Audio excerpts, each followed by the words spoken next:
father is sitting alone in silence. His son is dead, and he is sharpening himself into a weapon. The blood-soaked fireworks of Christmas night are about to begin. But first, he needs to know his targets. Brian walks into the police station as a victim. He asks Inspector Dennis about the progress of his son's case. While waiting alone in the office, Brian notices something on the wall. The entire wall is covered with photographs of gang members. He recognizes some of the faces immediately. These are the people responsible for his son's death. Brian quietly pulls out his phone and photographs everything on the wall. Then a sketch catches his eye and makes him stop completely. A bald man staring back at him from the wall. His name is Playa. He is the one who shot Brian in the neck and left him for dead. Inspector Dennis walks in and finds Brian already heading for the door. The detective looks into Brian's eyes for just a moment. He sees something growing there, a seed of hatred that has already taken root. Brian goes home and pins every photograph on his own wall. He marks out a plan to eliminate all of them on a single night. Christmas Day, the first anniversary of his son's death. From this moment, the revenge begins. Brian starts training every single day without stopping. He pushes his body past every limit he thought he had. He studies combat techniques and learns professional methods of incapacitation. In the beginning, he can barely get through basic physical training. Weeks later, he is handling heavy combat drills without slowing down. Brian buys a battered old car from a dealership with cash. The wipers sweep the dust from the windshield as he drives away, like his target's coming slowly into focus. He takes the car home and begins modifying it immediately. The sound of hammering fills the house every single day. His wife knows exactly what he is doing. She understands, but she cannot stop him. Having a powerful body is not enough. Brian knows that without accurate shooting skills, none of this will work. His first time at the range is a disaster. Every shot misses wide. He walks away and studies firearms with the same obsession he brings to everything else. That night, the weight of everything finally breaks them both open. Brian and his wife hold each other through the darkness without saying a single word. He understands her, and they both understand the unspoken truth. She's going to leave, not because love is gone between them, but because being apart for a while may be the only way either of them survives this. She wipes her tears and picks up her bags. She steps through the door and does not look back. Her leaving frees Brian from his last remaining worry. Now we see how this all began.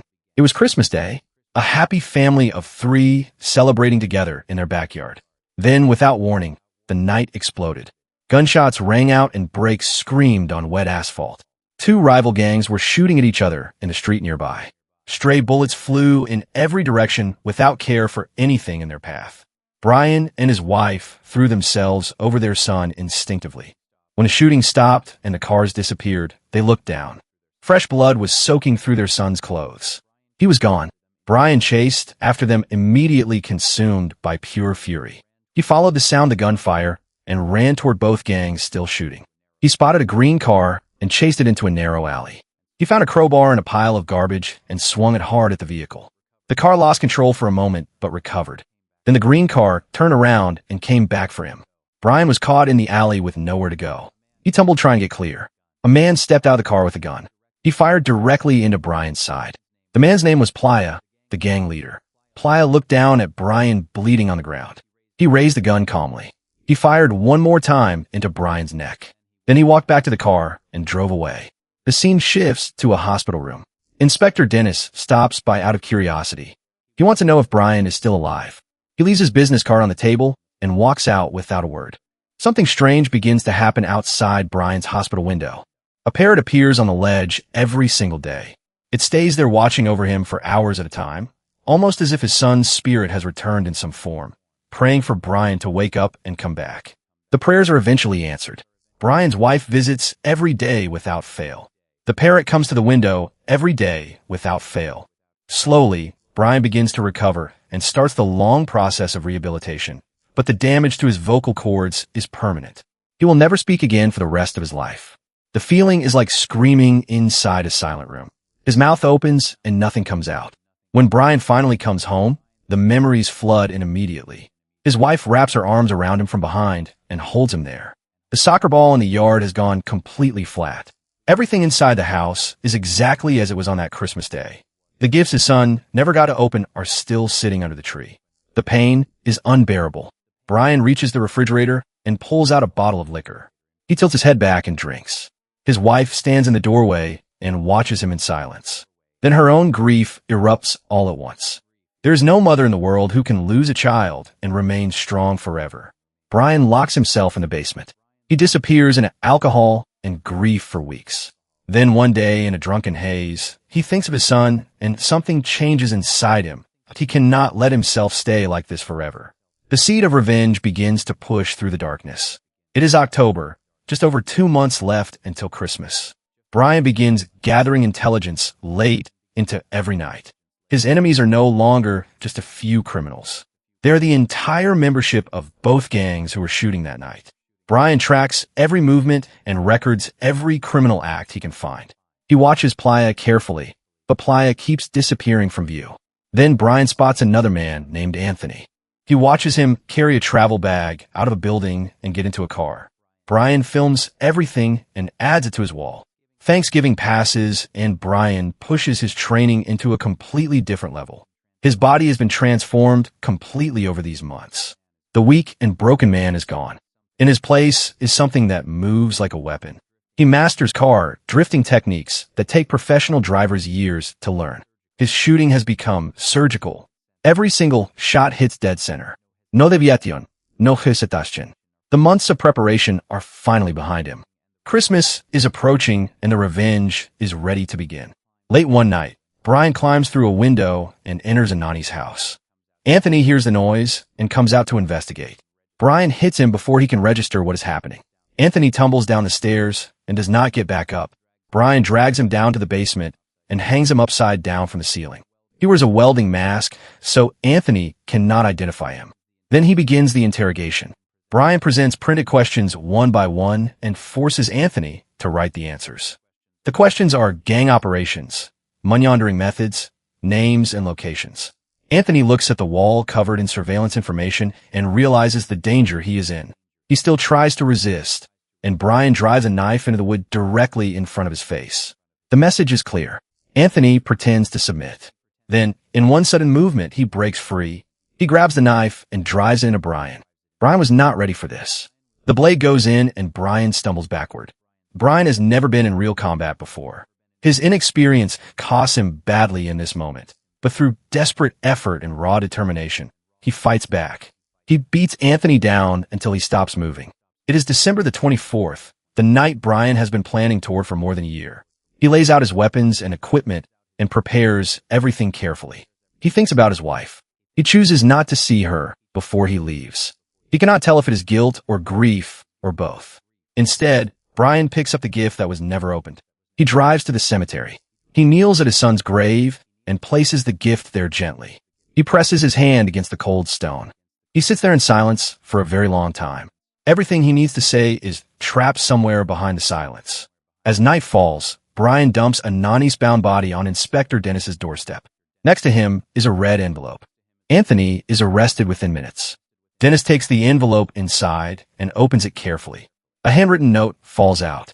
It states simply that everything will end tonight. Dennis opens the USB drive included in the envelope. What he finds on it stops him cold. Everything is there.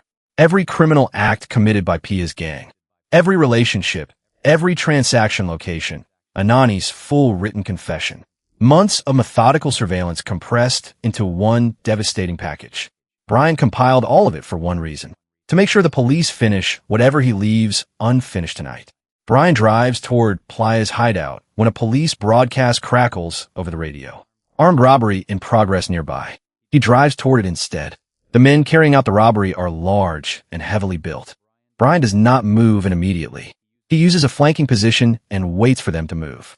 Then he drives his car straight into both of them at speed.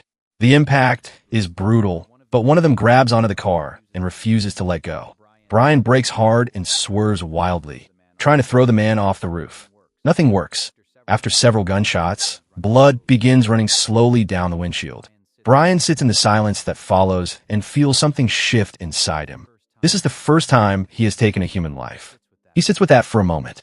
Then he reaches into the back seat. He takes a wrapped package and throws it over the fence of Play's compound. Inside the package is the severed hand of Anthony. Anthony was the key holder of Playa's gang.